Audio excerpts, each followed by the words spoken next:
Bonjour, bienvenue à Salle de serveur pour une autre vidéo de la série Comment dresser un portrait complet de sa salle de serveur.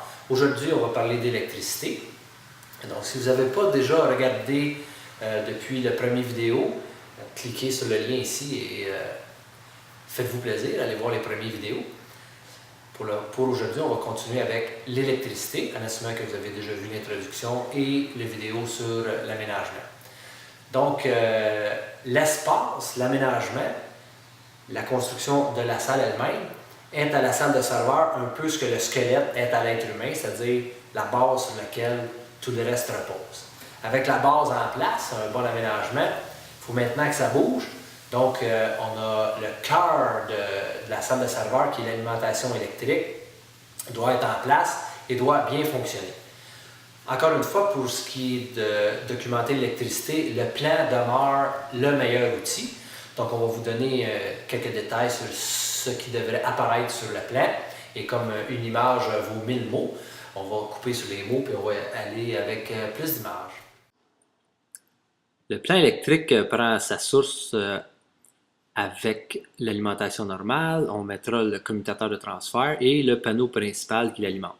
Puis on va y aller avec la distribution, montrer les dispositifs de sécurité qui vont au UPS, les interrupteurs qui peuvent aller aux transformateurs qui sont utilisés pour la salle.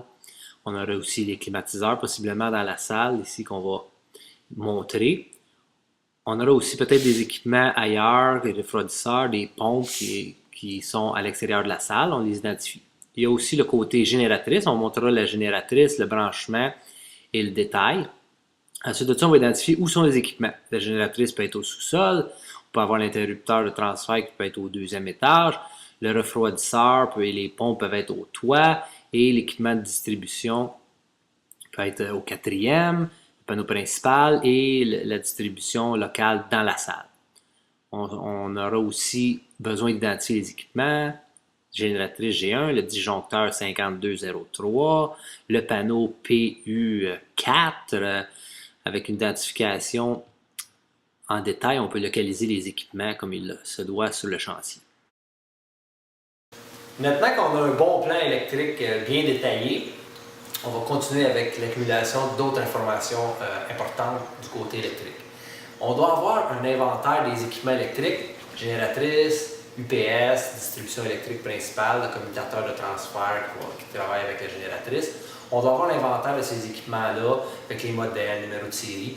On doit aussi avoir la capacité de ces équipements-là pour savoir la capacité globale qu'on a, pour pouvoir déterminer le maillon faible de tout ça et savoir quelle est la capacité disponible sur ces équipements-là pour avoir une idée de quelle est la croissance possible avec l'installation existante, quel va être le premier équipement qui va arriver à sa limite, est-ce que ce sera le UPS ou la génératrice qui va atteindre sa limite en premier avec la croissance. Donc, une bonne documentation sur les modèles, les numéros de série, l'équipement, la capacité de ces équipements-là et la disponibilité, c'est très important.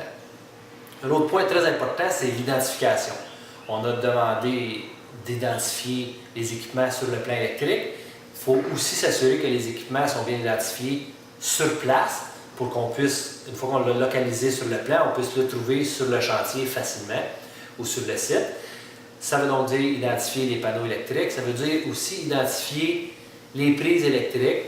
Lorsqu'on arrive dans un cabinet informatique, on doit savoir quel serveur est branché dans quelle barre d'alimentation et chaque barre d'alimentation est branchée dans quel circuit et quels circuits sont utilisés dans le panneau électrique pour s'assurer qu'on a une bonne inventaire de ce qu'il y a dans les panneaux. La sécurité au niveau électrique doit aussi être une priorité. La sécurité de l'installation elle-même pour éviter les bris, mais la sécurité du personnel, l'installation doit être inspectée et doit être maintenue en état de ne pas poser un risque pour la santé et la sécurité des gens. Donc, travaux électriques devraient être effectués par des gens qui sont compétents dans la matière, des gens qui ont une formation nécessaire pour faire les travaux. On parle d'ingénieurs pour nous aider à figurer les plans, des électriciens pour intervenir. Donc, on ne prend pas de risque inutile avec l'installation électrique, la sécurité en dépend. Il y a aussi d'autres informations qui peuvent être utiles. On peut avoir un plan du plafond qui montre l'éclairage, qui va montrer aussi la position des chemins de câbles et différents autres équipements installés au plafond. Il y a des dessins d'atelier pour les équipements, les plus gros équipements, les UPS, les génératrices. Un bon dessin d'atelier qui nous donne le détail de la construction des équipements, le fonctionnement, la position des composantes de ces équipements-là. Et aussi, les dessins d'atelier pour ces mêmes équipements-là viennent avec des dessins, pas des dessins, mais des manuels d'opération et d'instruction pour savoir comment opérer, comment ajuster, comment modifier et programmer tous ces équipements-là. Et le tout doit être accompagné de tests et d'essais pour s'assurer que les équipements fonctionnent comme ils sont prévus de fonctionner et que les équipements sont capables de supporter les charges qu'on s'attend à ce qu'ils supportent et que tout fonctionne dans une synergie telle que prévue. Donc, avec des bons tests, des bons dessins d'atelier, un bon plan, on a une très bonne image de notre distribution électrique et on est prêt à faire face à toute éventualité.